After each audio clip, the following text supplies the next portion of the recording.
नमस्कार दोस्तों, आप सभी का स्वागत है हमारे इस YouTube चैनल GTM क्लासेस में। दोस्तों आज की इस वीडियो में हम क्लास 10th के लिए दोस्तों मिक्स टेस्ट लेकर आए हैं, जिसमें 30 ऑब्जेक्टिव क्वेश्चन दोस्तों आपको करवाया जाएगा।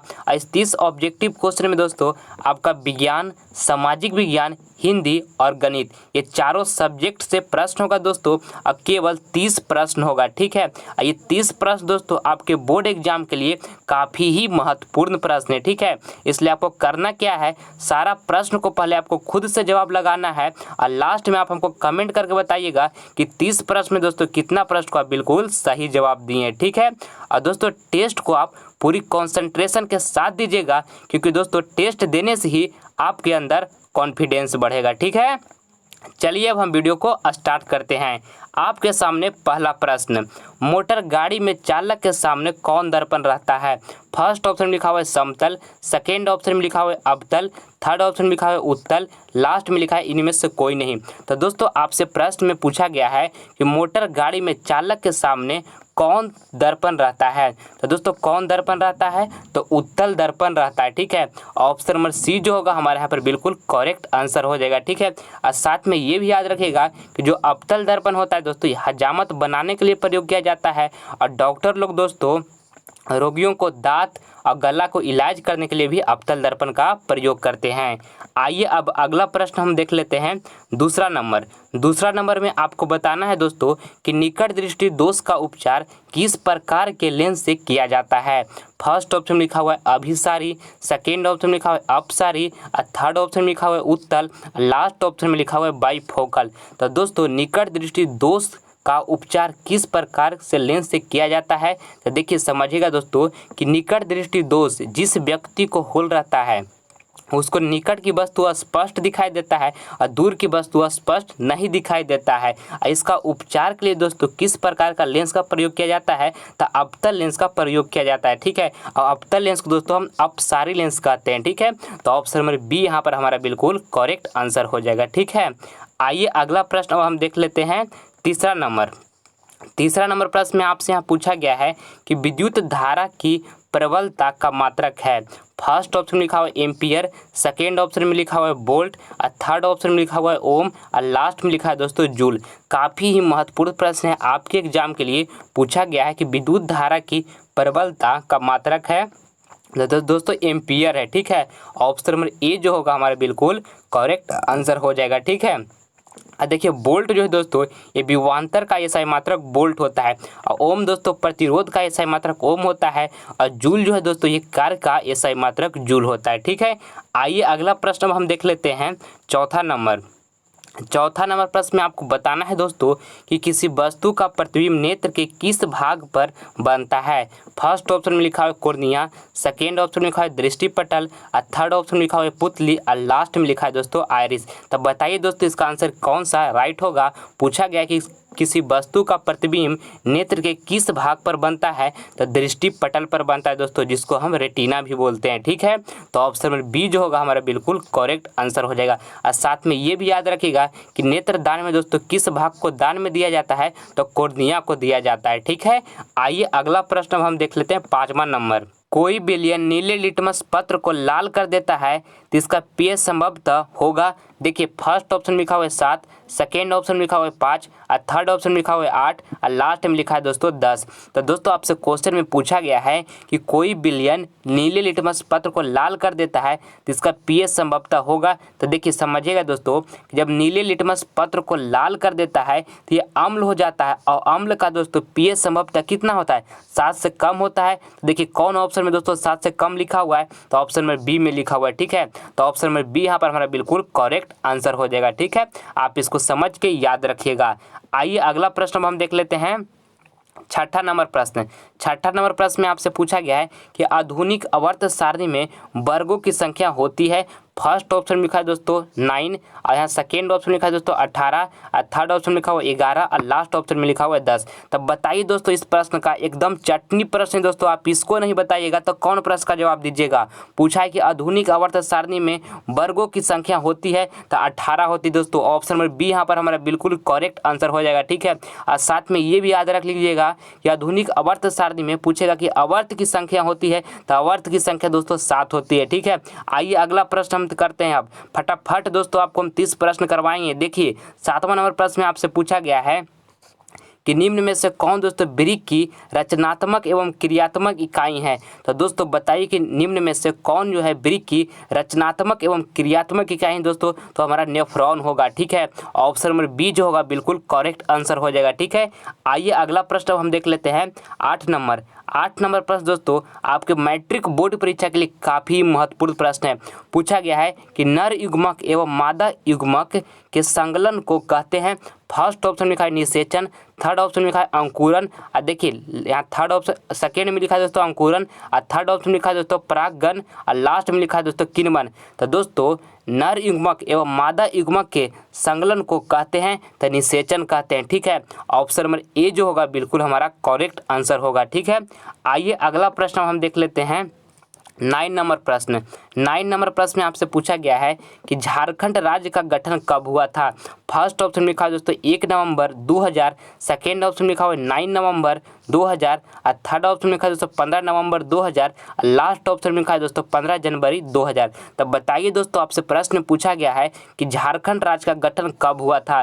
तो दोस्तों झारखंड राज्य का गठन कब हुआ था, तो 15 नवंबर दोस्तों 2000 ईस्वी में हुआ था, ठीक है। ऑप्शन में सी जो होगा बिल्कुल हमारा करेक्ट आंसर हो जाएगा 15 नवंबर 2000 ईस्वी। आइए अगला प्रश्न हम देख लेते हैं 10वां नंबर प्रश्न दोस्तों पूछा गया है इसमें आपसे कि किसे पिछड़ा राज्य कहते हैं। दोस्तों किसे हम पिछड़ा राज्य कहते हैं दोस्तों, तब फर्स्ट ऑप्शन में लिखा हुआ झारखंड, सेकेंड ऑप्शन में लिखा हुआ बिहार, और थर्ड ऑप्शन में लिखा हुआ उत्तर प्रदेश, और लास्ट में लिखा है दोस्तों गोवा। तो दोस्तों किसे पिछड़ा राज्य कहते हैं हम, तो बिहार को कहते हैं, ठीक है। ऑप्शन नंबर यहाँ पर बी जो होगा बिल्कुल करेक्ट आंसर हो जाएगा, ठीक है। ये भी याद रख लीजिएगा दोस्तों, ये भी आपका एग्जाम में पूछा जाता है कि भारत के किस राज्य का दोस्तों प्रति व्यक्ति आय कम है, तो वो हमारा बिहार का है, ठीक है। इसको भी आप याद रखिएगा। आइए अगला प्रश्न हम देख लेते हैं 11 नंबर प्रश्न में आपसे पूछा गया है कि बिहार का शोक किस नदी को कहते हैं। फर्स्ट ऑप्शन लिखा है गंगा, सेकेंड ऑप्शन लिखा है पुनपुन, थर्ड ऑप्शन लिखा है कोसी, और लास्ट में लिखा है दोस्तों यमुना। तो बिहार का शोक दोस्तों किस नदी को कहते हैं, तो कोसी नदी को कहते हैं, ठीक है। ऑप्शन में सी दोस्तों यहाँ पर हमारा बिल्कुल करेक्ट आंसर हो जाएगा, ठीक है। और दोस्तों आगे बढ़ने से पहले आपसे हमारी एक छोटी सी रिक्वेस्ट है कि दोस्तों अगर जो अभी तक आप हमारे चैनल को सब्सक्राइब नहीं किए दोस्तों, तो जल्द आप इस चैनल को सब्सक्राइब कर लें, क्योंकि जितना भी इस पर वीडियो आपको प्रोवाइड करवाया जा रहा है वो आपका एग्जाम के लिए काफ़ी ही महत्वपूर्ण प्रश्न का वीडियो प्रोवाइड करवाया जा रहा है, ठीक है। इसलिए आप सब्सक्राइब नहीं किए दोस्तों तो जल्द सब्सक्राइब कर लें, ताकि आपको इसी तरह का वीडियो शानदार मिलता रहे, ठीक। देखिए 12 नंबर प्रश्न में पूछा है कि बोल्शेविक क्रांति कब हुई। फर्स्ट ऑप्शन लिखा है फरवरी 1917, सेकेंड ऑप्शन लिखा है नवंबर 1917, और थर्ड ऑप्शन लिखा है अप्रैल 1930, और लास्ट ऑप्शन लिखा है दोस्तों जनवरी 1920। तो दोस्तों बोल्शेविक क्रांति कब हुई थी, तो बोल्शेविक क्रांति दोस्तों नवंबर 1917 ईस्वी में हुआ था, ठीक है। ऑप्शन नंबर बी जो होगा हमारा बिल्कुल करेक्ट आंसर हो जाएगा। बोल्शेविक क्रांति कब हुई थी, तो नवंबर 1917 ईस्वी में।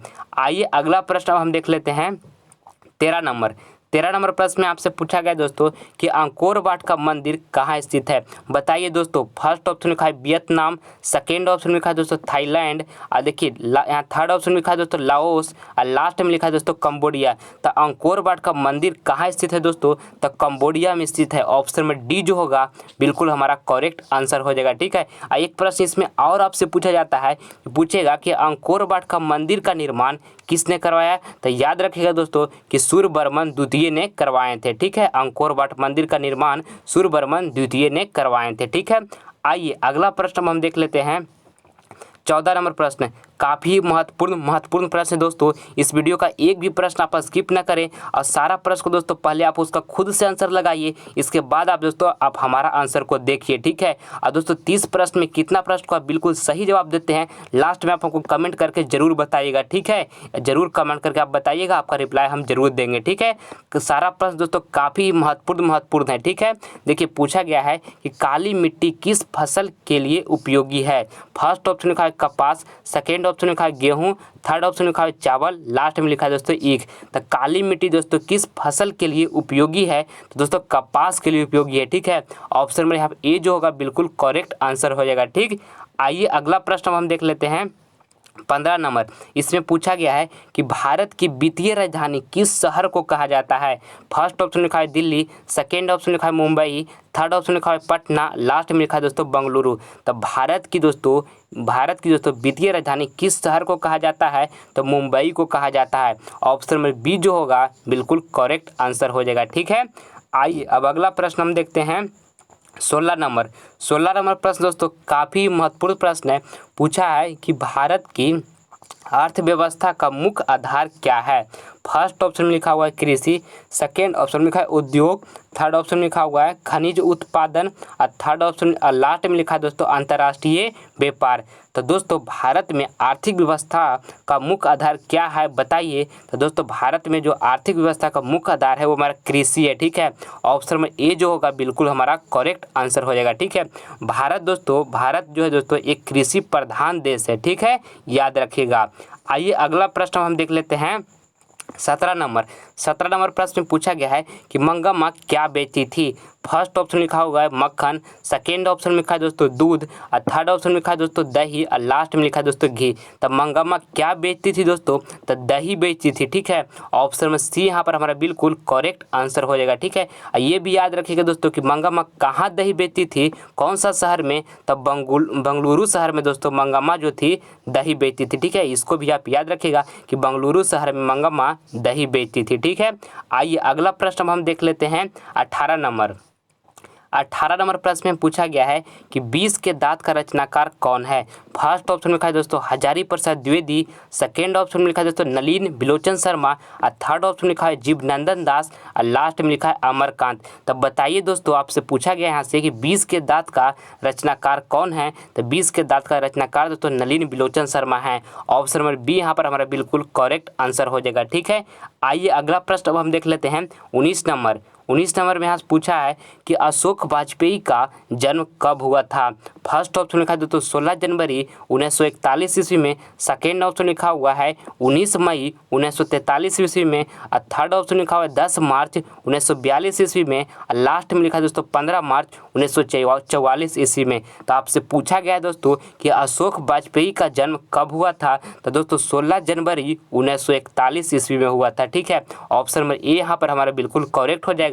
16 जनवरी 1941 ईस्वी को दोस्तों अशोक वाजपेयी का जन्म हुआ था। आइए अगला प्रश्न हम देख लेते हैं 20 नंबर काफ़ी महत्वपूर्ण प्रश्न है। पूछा गया कि दक्षिण अफ्रीका से गांधी जी भारत कब लौटे। फर्स्ट ऑप्शन लिखा है दोस्तों 1914 ईस्वी में, सेकेंड ऑप्शन लिखा है 1915 ईस्वी में और थर्ड ऑप्शन लिखा है 1918 ईस्वी में, लास्ट में लिखा है दोस्तों 1916 ईस्वी में। तब बताइए दोस्तों कि जो दक्षिण अफ्रीका से गांधी जी भारत कब लौटे। तो दोस्तों 1915 ईस्वी में लौटे थे, ठीक है। ऑप्शन नंबर बी जो होगा बिल्कुल करेक्ट आंसर होगा, ठीक है। आइए अब नेक्स्ट प्रश्न हम देखते हैं 21 नंबर। अमृत का पर्यायवाची है दोस्तों बताइए। इस प्रश्न में आपसे पूछा गया है कि अमृत का पर्यायवाची है तो क्या होगा। अमृत का पर्यायवाची दोस्तों सुधा होता है, ठीक है।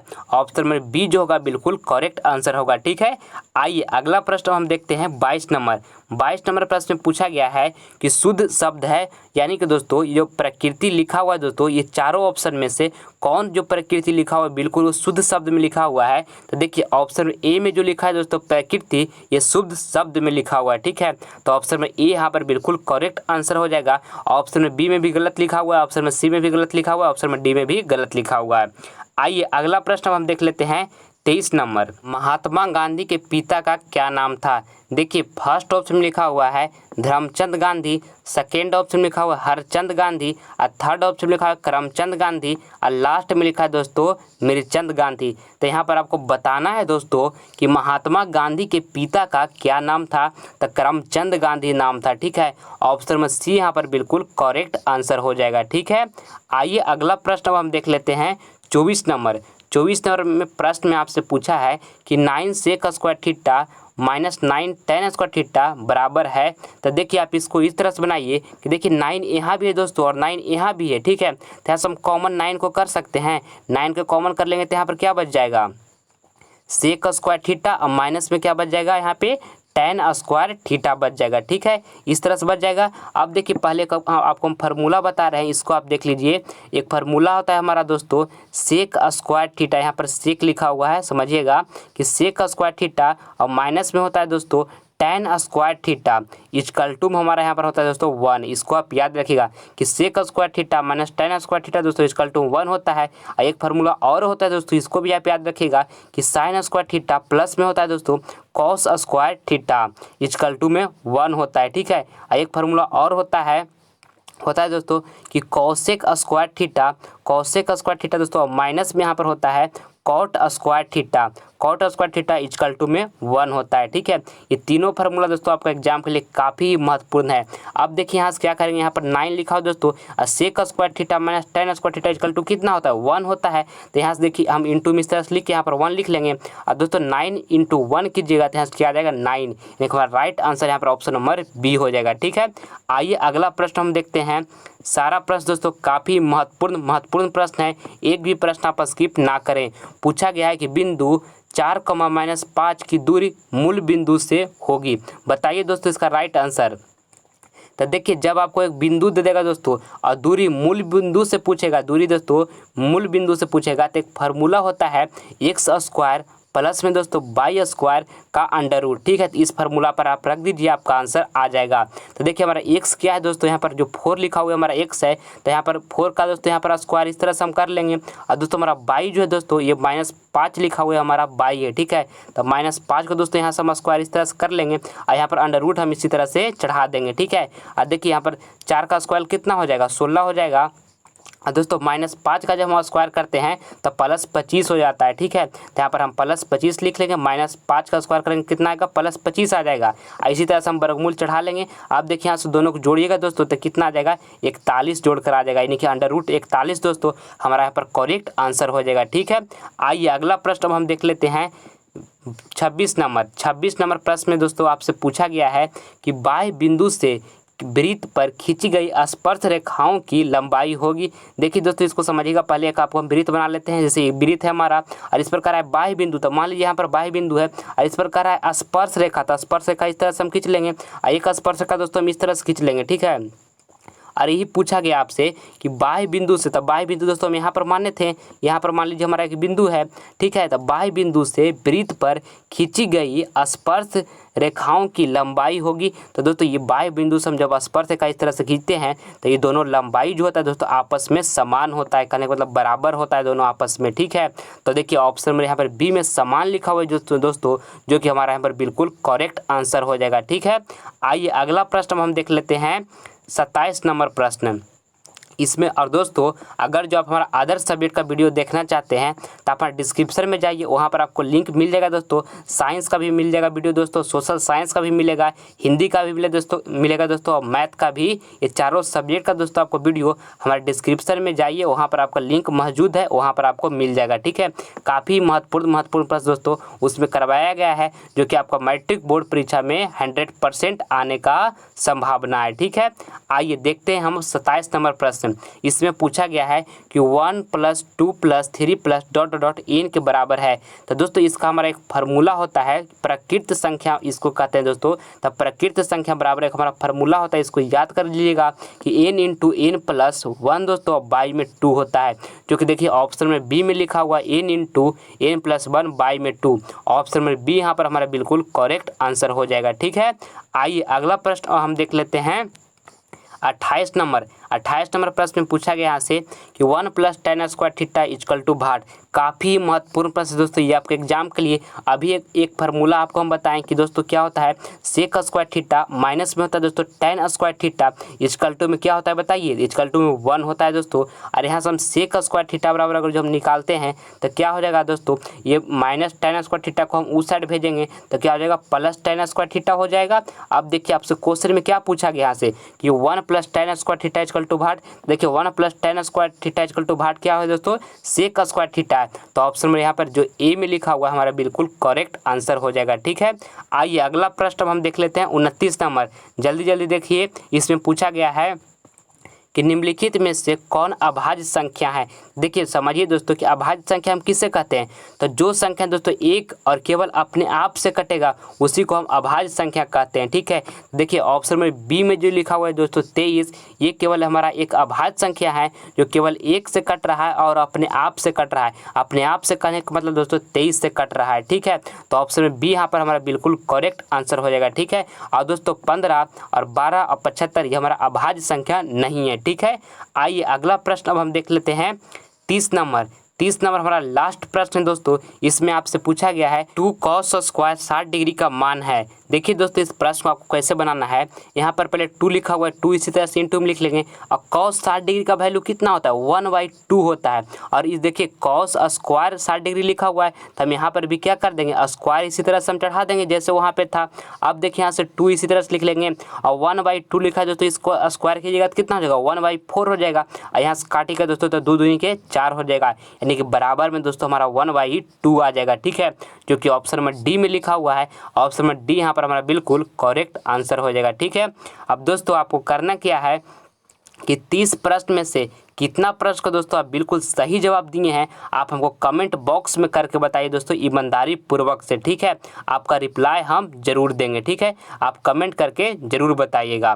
मैं उम्मीद करता हूं दोस्तों कि वीडियो आपको इंटरेस्टिंग लगा होगा, तो प्लीज़ आपसे लाइक करें, अपने दोस्तों में शेयर करें, और आप हमारे चैनल पर नए हैं तो आपसे सब्सक्राइब कर लें ताकि आने वाला वीडियो का नोटिफिकेशन आप मिस न कर सकें। मिलते हैं अगले वीडियो में, तब तक के लिए जय हिंद।